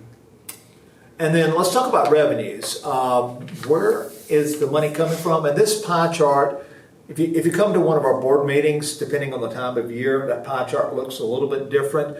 But I think this is probably a pretty good capture of currently where our funds are coming from. So talk to us about the 84%, 12, and 4%. Yes, sir. So we receive and operate on approximately $27 million annually. Okay, probably 3 to 3.5 million come from the state. Right? That's the 12% represented there. Roughly $1 million to $1.5 million come from federal sources, which is the 4%. It's like Title I, Title II, Title IV, special education, Perkins. Yes, sir. And the remaining roughly $23 million all come from local fund sources. Locally derived. Some Yes, of it follows the students, and we've already mentioned the lodging tax that's given to us by the city. Yes, sir. Very good. So that's everything in a nutshell in regards to revenue. So we've got money coming in, and then of course we've got money going out, and the public needs to understand where are we spending not spending all the $27 million coming in. We're spending roughly 25 million. So we hope to have some to go back into reserve next year. So where are we spending this money? Yeah. So when I look at this chart, it really kind of tells that story of where do we spend our money, and are we aligning our budgets and our spend with what we want to do? Okay. So approximately $13 million is invested directly into instruction. Okay. Think teachers, classrooms, instructional materials, and really everyday learning experiences for students. Paraprofessionals in that? Yes, sir. Okay. So pretty much all of our employees, with the exception of leadership? Yes, sir. So the second category there that you see at 23% is called instruction support, and that's where those type expenses will fall. So we'll invest another $5 million on school leadership. Those are counselors, nurses, instructional coaches, libraries, items of that nature. Where do your auxiliary people fall? Are they fall into support, transportation, CMP? The auxiliary people will fall into that category. Auxiliary itself, I see it already Yes, up there, 6%. Yep, 6%. So that is your bus drivers, mechanics, CMP workers. Okay, good. And then the operation and maintenance, what does that include? Anywhere from everyday, keeping the power on, water bills, etc., and Fixing a chiller? repairs and maintenance. Yeah. And we do have a fair amount of repair and maintenance, no matter the age of the facility. Yes, sir. And we'll leave it at that. And then general administration, another 8%, and then there's nothing out there in that other category. Anything else you want to say about this? When I look at it, what I would say is 3 out of every $4 that we spend to operate goes directly to either instructing or supporting that instruction of the student. To the classroom, Yes. basically. And that's where it should be, Yes, sir. because that's part of our mission. That's why we're here, is to educate. And we can't do without bringing the kids to school. We've got to have the auxiliary services. So, all right, very, very good. Those are our expenditures. So, In looking at last year, Mr. Gray, what are you most proud of?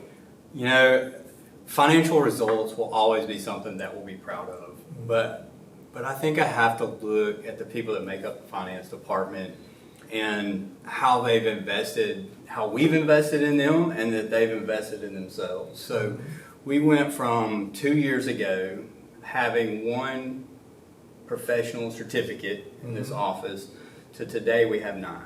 Wow. And some of those certificates take an entire year to get. So is that more than one certificate per person? Yes, sir. Okay, good. I don't want Yeah. people to think we've got 9 people. That's right. We really That's don't right. have 9 That's right. people. We'll tell you how many we have in just a second. So we got 9 certificates now. Yes, sir. That's phenomenal. So we've got bookkeeper at each school, Yes, sir. and we have you here at the office, and we have someone who is in payroll but also does some accounts payable, and then we have another 20-30% person that does accounts payable to a large degree. So basically, we're handling $27 million coming in, $24 million going out with 4.25, 4.3 people. Is that correct? Yes, sir. With 9 different certificates. Yes, sir. Kudos to our accounting department. Kudos to you, sir. You're doing a fantastic job. What do you want to improve on this year? You know, building exceptional people will always be at the heart of this department. Yeah. But I think as we look to where we're going, strengthening that operational excellence portion of what we do is going to be even more important. We want to look at our systems, we want to look at our processes, and we want to just keep improving year over year. Stretch every dollar we have. Be great stewards of what's been given to us by the public. Yes, sir. Most important. I've said you get forgiveness for a lot of things, but not messing with the funds or the money. Yes, sir. And what excites you most by the upcoming school year? And people don't know you're really like a thought partner here in the office. And so we kick a lot of vision, strategic planning, belief systems around with Mr. Gray. So I don't know if that's what excites you. I mean, money may excite you, Yeah. numbers excite you. You stay closed up in that office quite a bit. Yeah. But what makes you want to get up and come to work every day? Probably an unorthodox answer for my position, but I'm really looking forward to school coming back. Yeah. Schools come alive. I like to see the students. I like to see the parents. I like to see our teachers, our staff, and faculty back in their buildings, and a lot of things happen. To watch our teachers guide and to watch our students in classrooms, on athletic fields, on stages, and gyms, really learning and competing and growing. And getting better at everything we do every day. Every day. Every day. Well, Mr. Gray, thank you again for joining us today. We're looking forward to another very successful school year. Thank you. Thank you. We're here with Mr. Joe Blevins, one of our directors here at Central Office, and Mr. Blevins is going to talk with us today about safety and facilities. And Mr. Blevins, we've got to do this in about 3 to 4 minutes because Mr. Shaw was about 40 minutes, sir. So we've got a lot of good stuff to talk about in a very short period of time. We mentioned, Mr. Shaw and I did just a moment ago, about the Attorney General's School Safety Award. What is it that you would like to add to this effort by Orange Beach Middle and High School? 2nd year in a row. 2nd year in a row, very proud of that. Of course, safety of our students, of our staff, of our parents is paramount importance to us. And so the recognition is wonderful, but even more than that, just knowing that the things we're doing, the items we're putting into the schools, all of the stuff we're doing to make sure our kids are staying safe is being recognized, but more importantly, they're working. And that's what's important to us. Again, with the state, we have compliance that we have to do. There are several checkpoints throughout the year, and we have done very well on all of those. And so we're very proud of that award. So you're telling me that this is a perpetual process, sir? It is absolutely perpetual. A lot of training goes on every summer, and we jump back into it and make sure that everything's working properly and that we have our checkpoints to make sure our facilities are safe. I would like to add that there's very little difference in what the elementary school does as opposed to what the high school does. Very little difference, and that's why we were a little perplexed that the elementary didn't get the recognition as well. But they do a wonderful job down there. And I'll talk about one of the new add-ons we did recently. Yeah, so let's look at the safety expenditures, and this is from 25, 26. The halos of vape detection, is that still working pretty well? Still working very well, and to the point now where we have actually paid for the equipment as we've gone on, and really we're just looking at paying for the licensing. So that 1509 is a license and not the equipment. Just the licensing, the equipment's there, and it's also in our new facility. So, and vaping is a concern in every school, but certainly, we would like to cut that out completely in our schools. And then we added a vestibule for guest control We did. and for student control, quite And for frankly. student control, and honestly, the hot wind coming into the elementary school in the morning when all the kids are coming through. But no, that vestibule is very important. High school was built with one. Yeah. When you walk into high school, the first thing you have to do is turn left and go in their office before you have access to the hallways. This does the same thing now for the elementary school. So very happy with that, and did a lot of the work in house. I can't say enough about Phillips Store. Phillips Store did a wonderful job installing that, painting it and everything. The Centegis alert system, one of our little clicker that works remarkably well. It works very well, and I'm very excited to say that what we did this past year, in addition to adding it to the athletic facility as it was coming online, we actually upgraded everything, all the strobes, all the network, all the bridges, everywhere, not only at the high school, not only at the elementary school and athletic facility, but also at the sportsplex. Yeah.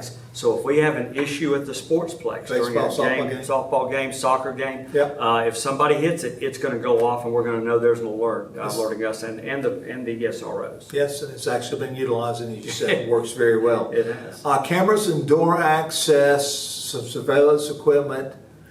We have something that goes off when our doors are left ajar. That is correct. We do have, if a drawer is left ajar too long, let's say one's propped open, then there will be an email sent, an alert to the administration to let them know that's going on. The staff and kids have learned that, and thankfully it's not happening as much. But what we really did this past year was we looked at not only the athletic facility and getting that online, we looked at where did we have some holes. And we found a couple of areas we did. Honestly, it was some of the back parking lots Yeah. at the high school, and we had those upgraded or actually put in that case. to Cameras make it better. installed, yeah. Absolutely. And then we have Circool, which is one of our new visitors event check-in software packages. Very excited about Circle. They came online last year. It's a chance not only for check-in for school, which we're working on that right now, but more importantly, when we have an event, parents will get a ticket, and I'm using the air quotes here on tickets, parents. It's actually a digital ticket so that we know who's in our buildings. One of our big events, Terrific Kids. We have those often at the elementary school. A lot of people coming in the building, a lot of visitors coming in the building. This does two things. It gives the visitors access that is validated by the ticket, number one, and it lets us know who's on our campus. Again, to make sure. The cool thing about Circle is that it's not a thorough background check, but it does run a small background check looking for offenders. Yeah, absolutely. And then, Mr. Blevins, you also work with facilities. We've had some improvements over the summer, or in the process of, I should say, on some of these. Well, a lot of people think that summertime is when we sit around reading the newspaper and eating bonbons. No, we don't but, even come to work during the That's summer. right. That's what it is. And We're actually busiest time of year. we'll explain to some of you younger folks what a newspaper is later, Yeah. too. No, we did a lot of stuff this summer. Very excited about the planetarium at Sea Santa Stars. I just saw where it had been painted, and it looks wonderful. Very excited about the new equipment in there. The LED wall in the library at the... I haven't seen that, but I hear it's good. It's... We'll be watching the Super Bowl there, I'm sure this year. And we did not install that so Mr. Blevins and I could watch ball games. Not- The projector that we had with all the glass was very dimly lit. It was dimly lit. hard to see. And if you've ever been in there, the acoustics are not good because of the way the HVAC was situated. So we've now got audio and LED wall in there. And Ms. it- Cherney tells me the sound is pretty impressive. I have not heard the sound yet, but just the presence of the wall Yeah. is there.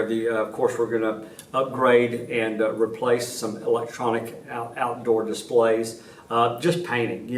We try to find an area each year. This year we did the stairwells at the middle and high school. We of course did the planetarium, and we did the hallways at the elementary school. So we've got a schedule. We're going to rotate around so that everything gets a fresh coat of paint every 3 to 5 years, depending on the area. And then again, the athletic facility coming online. One of the things that wasn't great coming in was the flooring, and so we've replaced the flooring there and got that We replaced the flooring at no cost to us. at no cost to us. No cost to us, and the preparation of the concrete just never made it to where it was stain worthy, and the stain really looked like it needed to. So But the stuff on there now looks phenomenal. I It walked really in there does. last night and actually took my dad on a little tour last night. Well, all right. And Dad was like, never seen anything quite like this at any level. I'm like, we are Orange Beach, sir. Yes, sir. So, but it is beautiful, that new floor is. So, very good.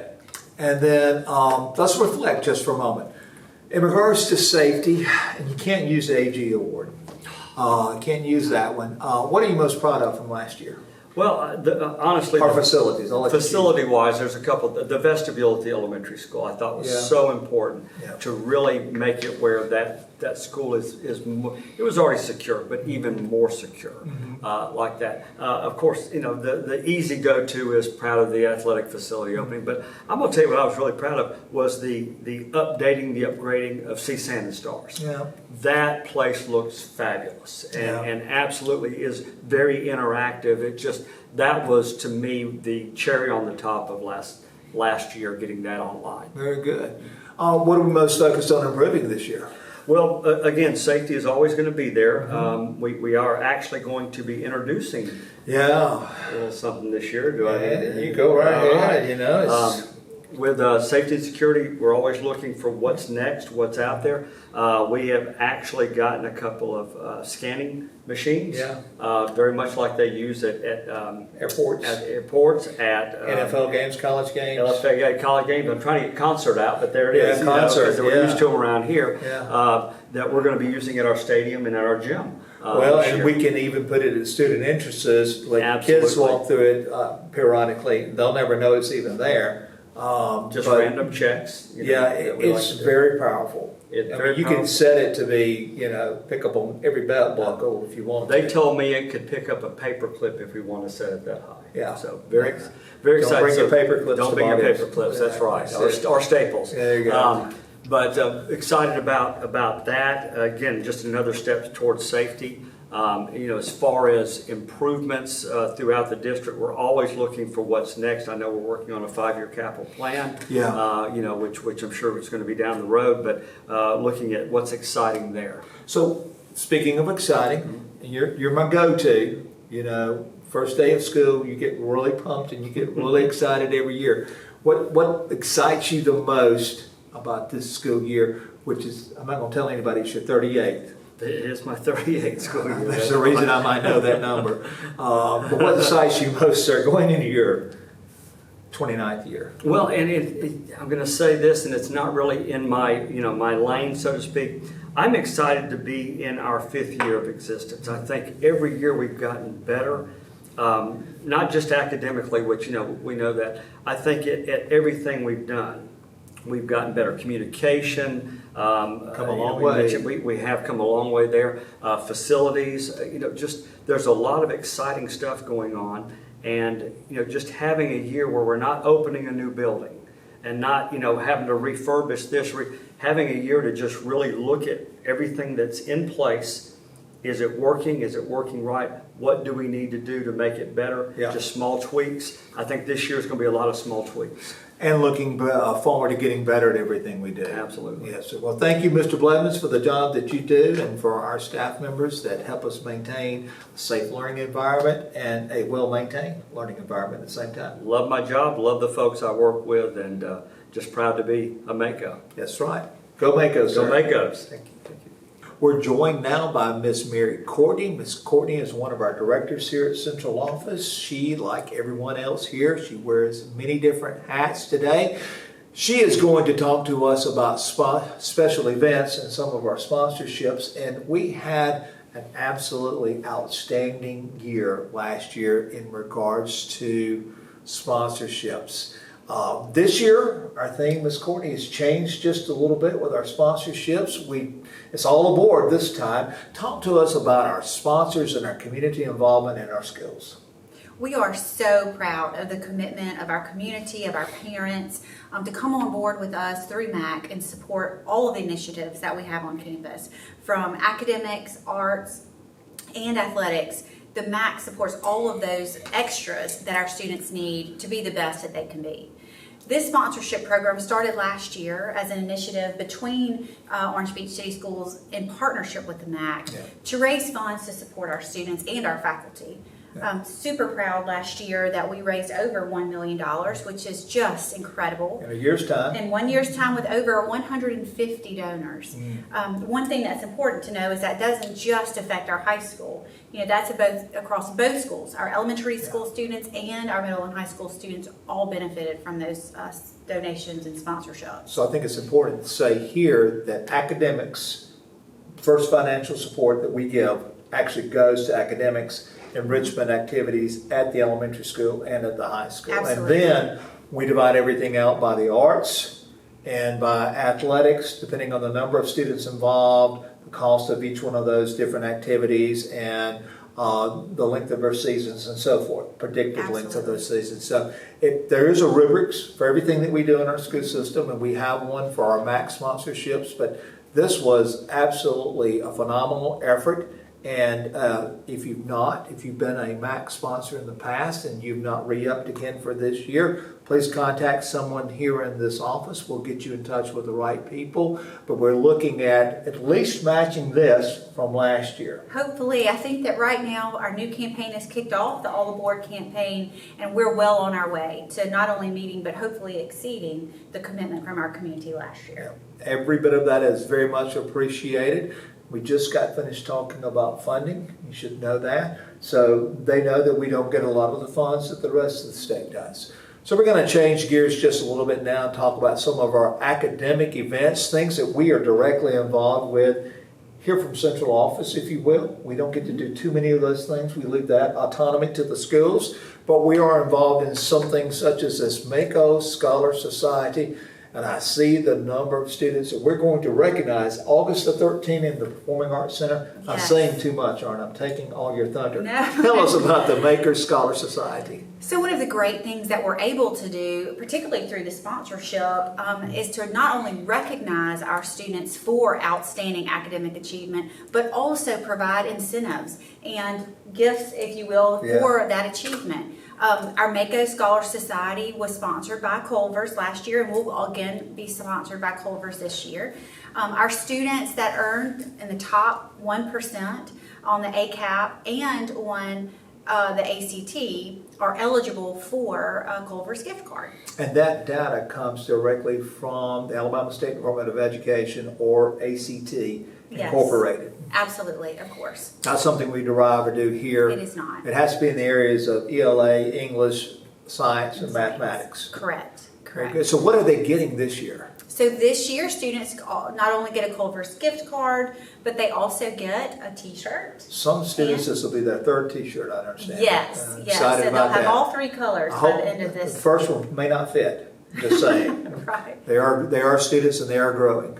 What else do we get? So they also receive an all-access pass so that they can have free admission to athletic events and arts events on campus throughout the year. So we're very appreciative of all of our sponsors, in this particular case, Culver's. And then we have our Proficiency Parade, first time ever last year. Yes. I really enjoyed this. Last year, we had 198 students participate in the Proficiency Parade. Again, an academic honor for our students to really be showcased and applauded by our community, our faculty, and our staff. Students are able to come to a parade in their honor at the sports complex. At the Mako Athletic Complex. Yes, and we put them on the Jumbotron. Last year we had 198. We need to probably run those numbers. I would dare say it's probably going to top 200 this year. And we need to get those invitations out. I think it's middle of the season type game or something of this I nature. think It's so. not right I think away. so. But we have determined that. I just don't remember, and I'm not going to ask you what that particular game is. But we will do this again at And Cosmos. again. Cosmos has Yeah. been a wonderful sponsor of ours and will continue to incentivize those students and, reward them for Yeah. having achieved such academic excellence. I doubt we have anybody that does not want a Culver's or Cosmos gift card. Right. But if you don't, we'd love to go out on They- go out to eat on one They of the certainly cards. support our students. Yeah, absolutely. And then we've got ACT improvement. Did we improve this year? We were amazing. Our students were amazing. Absolutely As well as our phenomenal. teachers. And administrators. Yeah, and administrators, supporting those yeah. resources. Our teachers and students just did a phenomenal job raising that ACT on the state snapshot taken in March by all of our juniors. Raised that Every ACT junior, yeah. 1 full point. We are so proud of them for the work that they've put in to attain that accomplishment. And one of the things that they're rewarded with is to go to OLA as a class. Cosmos is helping to reward those students as well. And so Cosmos, again, Yeah. rewarding that academic excellence for us. But we're so proud of our students and what they've been able to accomplish. And again, the sponsorship enables us to reward those students for Yeah, that. I'm just looking over there at the awards. There's $100 out there for the highest composite, and that's on the junior one set It is. in the spring. Most improved composite from fall 25 to spring of 2026. I don't know that we know who those students are yet. We've not made that announcement. We're announcing that in an assembly so that they'll be surprised. Yeah, that's going to be exciting. I would like to go to that one. $50 improvement from spring by 1 point or more. It'd be a lot of kids that'll get that. That's a pretty nice gift card to Cosmos, to say the least. And then the 30 plus gets another $50 gift card, and then the 25 to 29. And we had a record number of those this year. Get a $25 gift card, and then they get to go to OLA. I think we said second day of school. Second day of school. We'll do that for you. That'll be our senior class, seniors 2027. This is what you did last year. So that's fantastic. That is absolutely fantastic. So we've got one more event to take a look at, I think, and that is Mako's Own Maine. Yeah, so mark your calendar for a few upcoming events that you just won't want to miss. Mako's on Maine, August 5th. That's the only graphic here on the screen that shows our new parade route. So because we had such a great turnout from our parents and local community, we needed to extend that an extra block at the wharf. So please make note of that new parade route. We'll end up at Portside this year. And if you look closely, and I think we've got it out there on social media, it actually has locations for the different groups. It does. It to does. stand, and we ask you to try to do that. That'll be a little bit easier for us to conduct. Yes, it will. It will also help you find your child easier at the end of the parade. We want you to leave with your children. That's They need to come to school the very next day, okay? And And of that's course- one reason we moved it up, too. It is. It Because it's is an school extra night. 30 minutes early. Yeah. And Matt Gala, August the 15th. Oh, So that's you want to mark exciting. your calendars for the Matt Gala. Okay, and we've got all types of stuff on social media about that, and before you know it, it's early homecoming, but we've got Community Beach Prep Rally only in Orange Beach. We've said that half a dozen times today, but that is a phenomenal event, weather permitting. And then we've got a homecoming on the 25th, and we'll sure have all types of tailgating activities there. Absolutely. Very good. So, Miss Courtney, what are you most proud of from last year? Last year when we looked at taking on the new sponsorship program, we were just amazed at the commitment by our community. Our parents, our local business owners just really came together, so proud of the partnership that we've seen and the commitment to our students. Very proud of the way that our staff was able to fulfill those sponsorship promises, and also the way that folks turned out to support our kids. One of many things that went extremely well for us last year, we've just gotten finished talking about our academics and our scores. They're actually, the report card score could possibly be higher than it's been in the past. Phenomenal year with that. CSUN and STARS, we did a ribbon cutting on that. The athletic complex, I think we did a couple ribbon cuttings on there, or at least it felt like that. So it was a terribly productive year. It was, and I this hope that past you've year. already talked about the attendance numbers and how proud we are of our last senior class. We have left it on some of those graphs and charts for many seconds just to sit Very, there very and admire. good, very I'm sure proud. Ms. Cherney will have to cut some of that out, especially when we start to drool and get excited For about those sure, things. for Yeah. sure, and not, certainly not to mention, Yeah. certainly to mention, how proud we are of the culture of our students and the Yeah. thing of our schools and the things that are really catching on. The continued emphasis on the Mako way. Our belief system Our belief is super system. strong. It is. Very, very proud of our students, faculty, and staff. So you wear a lot of different hats, and you get to work with our counselors. You get to do some curriculum and instruction and so forth, along with special events. What is your focus for the upcoming year? You know, our focus is, and has always been, but will continue to be, the most important thing for us in making sure that each student receives the resources and support they need to be successful.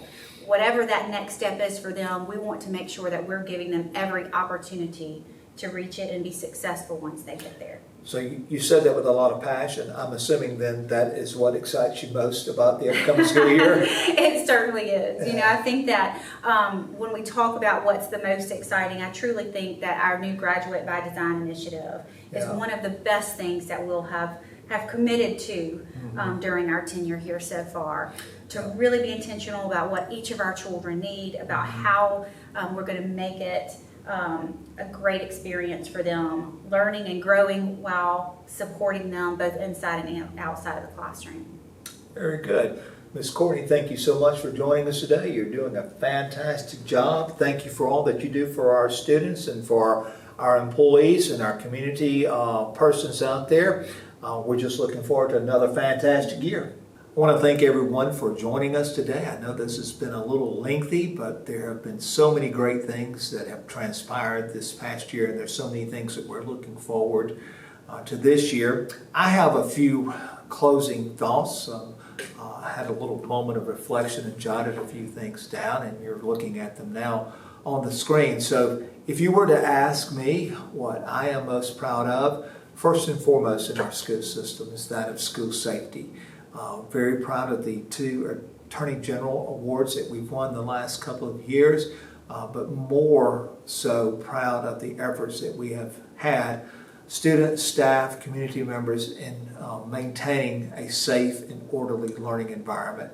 We talk about the importance of coming to school, but quite frankly, even coming to school, if it's not a safe learning environment, really does not matter. So all of our academic success hinges upon a safe learning environment. Our academic improvement, I go back and I think about the ELA scores in grades 2 through 6. I think about the science. I think about some of our math scores, the ACT, that was just phenomenal, the improvements with the AP exams and so forth. We've had a remarkable year in regards to academics, and our facilities are second to none. We thank the City of Orange Beach for the athletic complex. We wrote the GOMESA grant that did the renovation to CSAN and STARS.